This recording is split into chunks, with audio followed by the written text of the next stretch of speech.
esta semana é a Semana do Meio Ambiente, que dia 5, na terça-feira, foi o Dia Mundial do Meio Ambiente, e há vários anos nós temos tido o privilégio de, nesse dia, ouvirmos aqui um representante de uma entidade que atua há décadas aí na questão do meio ambiente, que é o Clube Amigos da Terra. Por umas circunstâncias de agenda dele, nossa, no fim não foi possível ali no dia 5, mas não deixamos de ter a presença nesta Semana do Meio Ambiente do Clube Amigos da Terra, que a gente já acompanha há muitos anos e sabe da dedicação nesse sentido.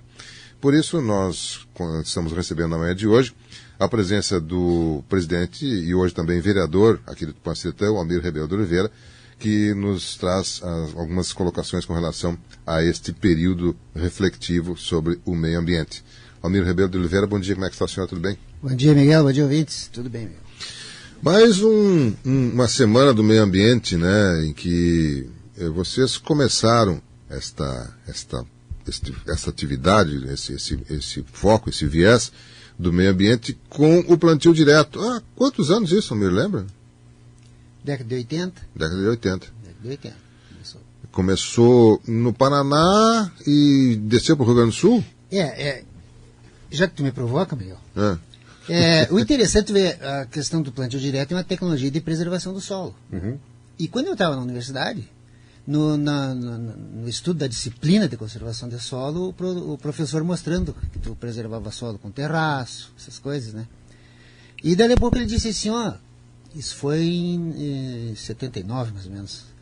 E ele disse assim, mas os americanos inventaram uma tecnologia chamada plantio direto, já está chegando no Paraná, porque o Herbert Bartz, aquele que trouxe os Estados Unidos, ele trouxe em 1970 para o Paraná, plantio direto. Mais de 40 anos atrás, então. E o professor foi dizer assim, olha, então os americanos inventaram esse tal de plantio direto e no Paraná já tem alguém que está fazendo e tal, mas isso aí é bobagem. Isso aí nem quis puxar a conversa. E eu disse para ele assim, mas essa é a saída, professor. E o cara, mas por que tu acha que é a saída? Mais ou menos a gente vinha discutindo o assunto, eu entendi a importância do plantio direto, que seria uma imitação da natureza, porque se tu tem um campo nativo hoje, e chove, enche d'água, escorre, e continua o campo nativo, conservado, então nós teríamos que criar numa lavoura um ambiente também de produção, né, e sem mexer esse solo, mas com uma estrutura de solo e raiz e cobertura de planta que proporcionasse alguma coisa parecida com a grama, que mostra que está lá, preservando sempre. Então isso é o que a gente imaginou, e a gente trabalha em cima disso. E ficou. Depois aí eu vim para Tupã, cheguei aqui, não tinha nem ideia do que era, e a gente começou falando devagarinho. Meu tempo de Agropan, a gente começou a falar isso. E eu sabia que ia acontecer isso. E a gente foi estudando também, junto, a gente foi estudando. Então, Miguel, quando a gente fala em meio ambiente, e tu sabe disso, que quando a gente está lá no curso primário, a gente aprende que o ar tem 20% de oxigênio, tem 21% de oxigênio, tem 78% de nitrogênio, isso dá 99%, fica 1% para os outros gases. E tu vê que hoje o mundo faz um estardalhaço por causa dos gases de efeito estufa, CO2 e tal. Isso tudo é bobagem. Essa conversa toda é só para enrolar o povo no mundo inteiro, né? E como nós estudamos isso, a gente tem assim uma noção da importância, porque se eu tenho assim, Miguel, hoje 21% de oxigênio, e é fundamental não só para nós respirar, mas para os carros e os animais, tudo respirar, o oxigênio é fundamental, não tem como tu viver sem oxigênio. O nitrogênio, que tem 78%, ainda não foi dado a importância que deve dar. 78%, Miguel. Em cima de cada hectare de ambiente nosso, de lavoura, de qualquer lugar aí, tem 350 mil toneladas de nitrogênio à disposição. E o pessoal está aproveitando um pouquinho ali e tal, sequestra esse nitrogênio. Em primeira mão, hoje está ouvindo a pessoa falar em sequestro de nitrogênio, que se fala só em sequestro de carbono e tal. Eu estou falando em nitrogênio, 78%. O carbono tem 0,001%, né? E aí estão fazendo um barulhão e não fazem o mesmo barulho em cima do nitrogênio, por exemplo. E o nitrogênio é um dos elementos que as plantas mais precisam. Se não tem nitrogênio, não tem crescimento de planta e tal.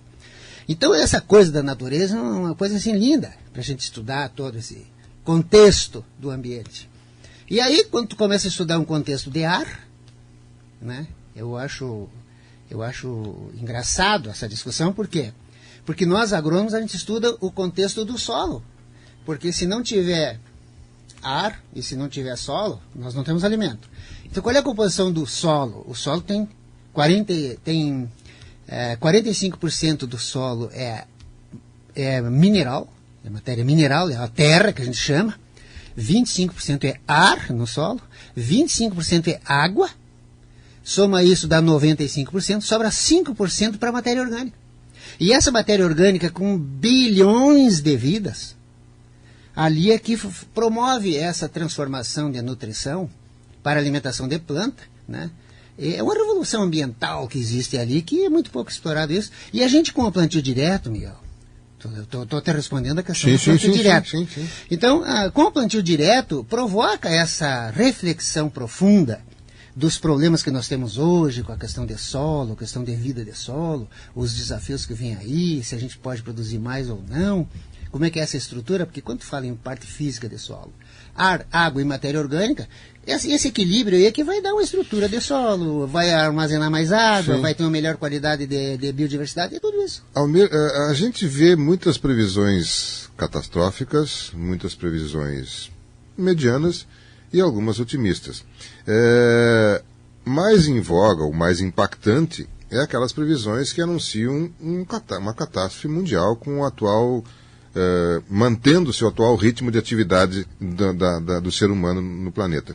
Você é contrário a essa ideia. Você, por várias vezes, discordou disso aqui, né, colocando que acha exagerado algumas colocações. Como é que você hoje está vendo o meio ambiente e qual é a sua preocupação ou o seu otimismo para os próximos 100, 200, 500 anos? Porque meio ambiente a gente não pode falar em 2, 3, 4, 5 anos. É questão de milhares de anos para causar causa. Um dos conceitos mais completos que eu acho sobre o que é o meio ambiente, que eu aprendi, eu li vários conceitos, mas um que me satisfez é assim, conjunto de condições que cercam o ser vivo. Ponto.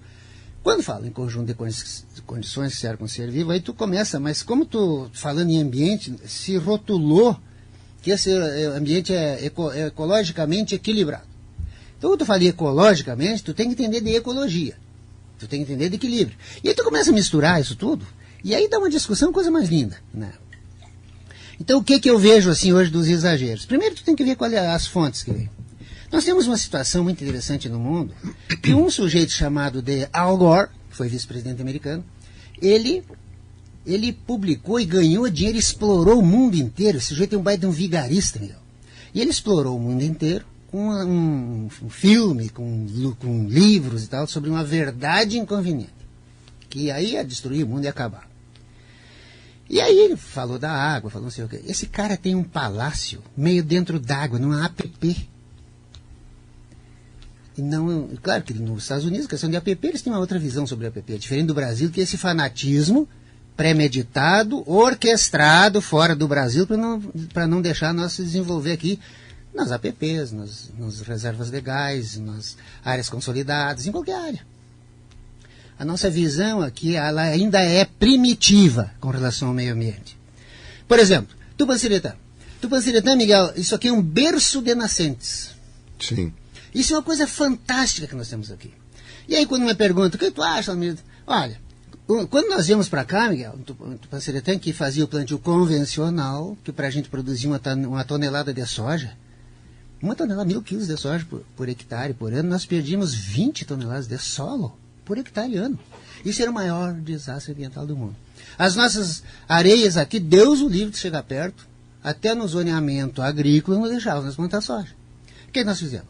Fomos plantando soja, com todos os cuidados ambientais, e transformamos Tupanciretã até São Bernardo é arenoso, de São Bernardo para lá é argiloso. Uhum. São outras características do solo. E nós, com a tecnologia do plantio direto, da preservação ambiental, nós mudamos Tupã.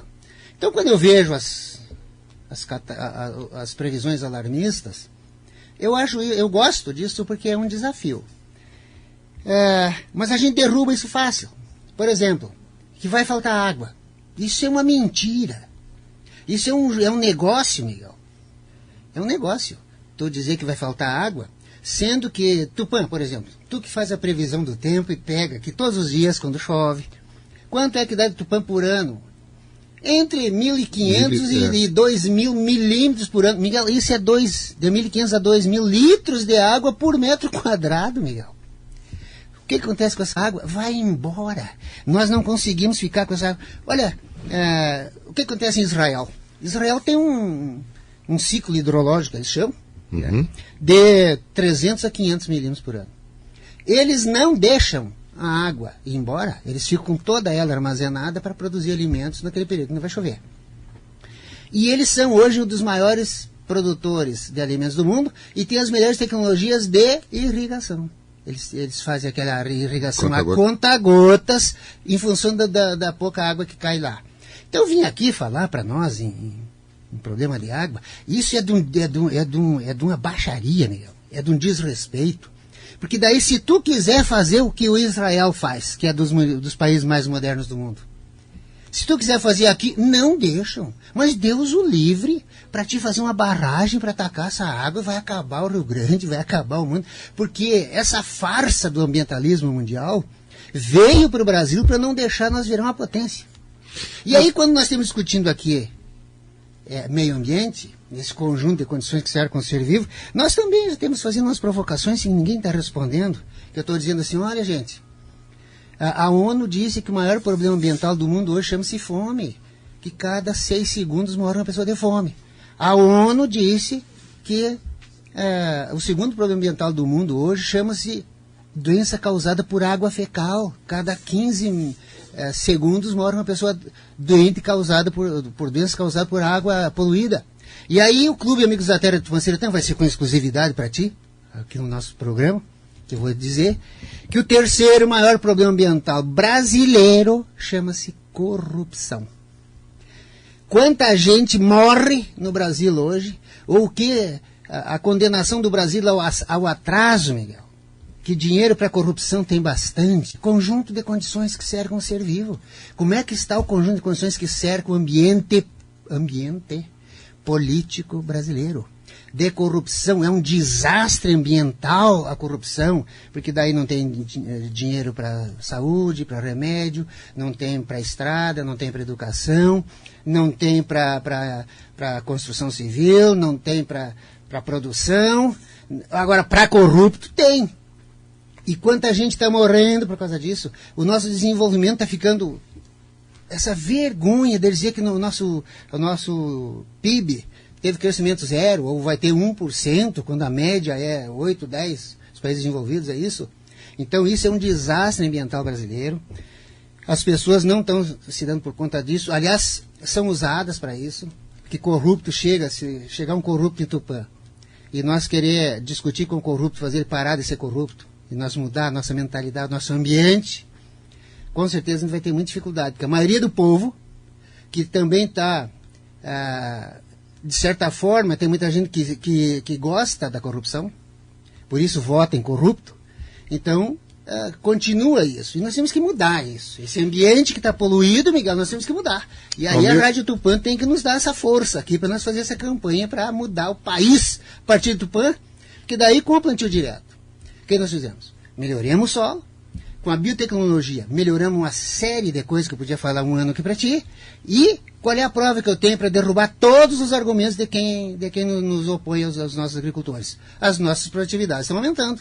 Então, se o ambiente está ficando cada vez pior, mas se nós lidar com as tecnologias que estão produzindo hoje, cada vez aumentamos mais a produtividade. Esse é o argumento que ninguém vai derrubar de nós temos certeza disso. O que cada um de nós que estamos ouvindo agora deve fazer individualmente, na realidade que nós temos em Tupã-Seretã, para um meio ambiente melhor? A pessoa tem que fazer uma reflexão de educação. Ninguém vai melhorar nada se tu não parar para pensar. Educação. Educação é o caminho. Por quê? Porque a educação vai possibilitar, Miguel, que tu pense, que tu discuta. Mas não discutir assim para saber se tu sabe mais que o outro. Tu tem que discutir assim, naquele sentido de, bom, Miguel, eu sei fazer isso. Tu sabe outra coisa, eu vou fazer assim, se não der certo, tu tem outra alternativa para me ajudar, para nós melhorar? Por exemplo, é o tempo de universidade. A gente vivia nas escolas municipais fazendo hortas, ensinando como plantar. Nós plantava árvores nas beiras de estradas. A gente tinha uma série assim, de ações que a gente fazia no sentido de educar as crianças para isso. Então, quando eu vejo aqui, por exemplo, hoje, há pouco tu estava entrevistando pessoas, estavam falando que hoje tem um evento no Taquarimbó, com as crianças, a cultura, amanhã, a cultura do Rio Grande. Isso é uma coisa boa que se faz, essa cultura do nosso tradicionalismo. Nós tínhamos que fazer, nós temos Secretaria de Educação no município, nós temos Secretaria do Meio Ambiente no município, e nós temos todas essas entidades, nós temos o Clube Amigos da Terra, nós temos sindicatos, nós temos cooperativa. O que é que nós estamos fazendo que não temos um projeto ambiental para Tupã? O que falta para isso? Falta educação ambiental. Mas não no sentido de nós pegar ideias de imbecis de fora do Brasil e vir querer grudar aqui como que isso seja norma e que isso impeça o nosso desenvolvimento. Então, agora, se nós achar, como nós fizemos, quando nós descobrimos que o plantio direto era bom para nós e para todos, nós fomos para cima. E tem muita mais biotecnologia, nós fomos para cima. Aí o que o pessoal que era contra nós, contra a nossa discussão ambiental fizeram? No Código Florestal, vieram para arrebentar conosco. O que nós fizemos? Trouxemos em Tupã o relator do Código Florestal. O que foi que ele aprendeu aqui em Tupã? O que eram áreas consolidadas, que era consolidar o que nós já temos hoje no Brasil, que é apenas 8% da área brasileira para produzir alimentos está sendo usada. Nós temos ainda, Miguel. Hoje nós temos com 60 milhões para produzir alimentos, produzir grãos, nós podemos produzir em 300 milhões de hectares. Aí quando tu fala em questão de Código Florestal, por exemplo, que aí foi feito um CAR, aí nós discutimos o CAR para fazer uma coisa para nós provar para os ambientalistas que tudo que eles estavam dizendo contra o produtor rural era mentira. Aí o que aconteceu? Aí está um festival de quem é que faz o CAR.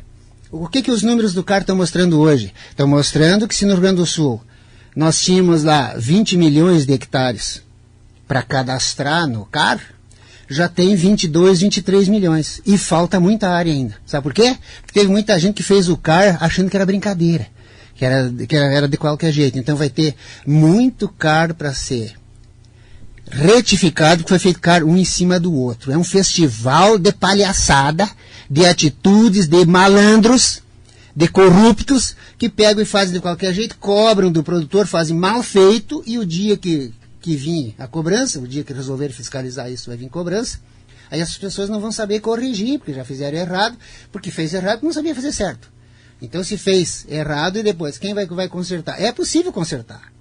É possível consertar. Mas eu só estou alarmando aqui para ti, que é a malandragem brasileira. Não, pode deixar que eu faço isso aí, é simples. Quer dizer, nunca foram em lugar nenhum discutir, não defender o produtor, e era uma questão ambiental, Miguel. O CAR é um cadastro ambiental rural. Então, tudo isso, nós não podemos fazer um CAR só para dizer que tem que deixar um APP, que tem que deixar uma nascente. Isso não adianta. Adianta nós fazer o produtor rural entender que aquela APP ela é importante no contexto da biodiversidade para a produção, que aquela água de Tupã, que é um berço de nascentes, é importante aquela água para nós e para toda a área que vai ser irrigada por nós, né? Então é esse contexto de ambiente que, se nós produzimos soja aqui, que uma vez era pecuária, hoje é soja, a pecuária pode ser de novo, desde que a gente crie vergonha, Miguel. Crie vergonha. E entenda que se Tupã-Seretã tinha pecuária e tinha o maior frigorífico da América Latina e deixaram quebrar, isso foi um desastre ambiental que ocorreu em Tupã, deixar fechar o nosso frigorífico. E hoje é outro desastre ambiental, nós somos o maior produtor de soja da região sul do Brasil e não temos competência para pegar essa soja aqui e transformar em agregação de valor para o produtor, geração de emprego e renda em Tupã-Seretã. E a falta de emprego é outro desastre ambiental. Por isso, Miguel, que eu não sei se tu tem tempo nós falar o dia inteiro. Hoje não, aqui nós precisamos falamos. concluir. Se nós não tiver tempo o dia inteiro, só te provoquei para te ver que o assunto é muito bom. É uma semana de meio ambiente que é bom a gente discutir isso. Mas a maior poluição e o maior desastre ambiental está dentro de nossas consciências. Ou nós temos uma consciência de civilização, de pessoas, né, que vivem no ambiente, que é o conjunto de condições que nos cercam. O problema é nosso. Ninguém vai vir aqui, lá de Brasília, resolver nosso problema ambiental aqui. Porque Se ambiente é o conjunto de condições que cercam o ser vivo tupã-seretanense, é nós que temos que cuidar aqui. É nós. E claro, como a gente também paga muito imposto, a gente paga um balaio de imposto. Aliás, o Brasil, Miguel, sabe que o Rio Grande do Sul paga, vamos supor lá, 15 bilhões de imposto, né? Volta a 5. Agora o Maranhão paga 5 e volta 15. É. Por quê? Por causa do desastre ambiental, da corrupção brasileira, desse festival de roubalheira de dinheiro público e de desrespeito ao contribuinte e de festival de ninguém tem nada com isso, né? Então, nesse contexto hoje, eu acho que para finalizar, por favor, para concluir, Miguel, me permita concluir dizendo que no momento que o Brasil se orgulha de poucas coisas, mas pode se orgulhar de um produtor rural que está fazendo de tudo para produzir alimentos e preservar o seu meio ambiente, e também pode se orgulhar de um Sérgio Moro. Por quê? Porque nesse desastre ambiental da corrupção brasileira, o mundo inteiro está admirado para esse sujeito chamado Sérgio Moro, que teve proteção divina para enfrentar esse desastre ambiental brasileiro. Então, a contribuição que esse homem está dando para o meio ambiente, eu espero, político, social, econômico brasileiro, para o futuro, esse futuro que me perguntou, o que vai ser esse futuro para frente, Miguel? Eu vejo assim como o nosso futuro ele pode ser muito bom, muito melhor que agora. Porque eu tenho certeza que quando nós viemos para Tupã e fizemos a nossa parte, melhorou o ambiente de Tupã. E nós temos muito o que fazer ainda. E nós precisamos mudar em Tupã, é a questão da nossa geração de emprego e renda. Isso nós temos que fazer. E é possível. Por isso que eu acredito no futuro melhor, porque nós temos obrigação, temos conhecimento, temos vontade de fazer. E vamos fazer. Por isso que a gente, conhecendo os exemplos do inteiro, o mundo pedindo para nós produzir alimentos para eles. Nós fomos visitados pelos chineses, Miguel, que vieram aqui olhar, tá, vocês tinham um frigorífico, onde é que está? Vocês são os maiores produtores de soja para quem? Estão fazendo o quê? Vocês querem, a gente pode vir aqui com dinheiro e tecnologia fazer mais. Mas para isso tem que ter uma estrada Tupã Santa Tecla, né? Por isso nós estamos trabalhando na estrada Tupã Santa Tecla. Tu vai ver, Miguel, que nós não vamos desistir da estrada Tupã Santa Tecla. Ela vai ser feita, vai. E aí tu vai ver a revolução do desenvolvimento de Tupã com geração de emprego e renda. E isso vai ser sinal do meio ambiente ecologicamente equilibrado, bem de uso comum, essencial à sadia qualidade de vida.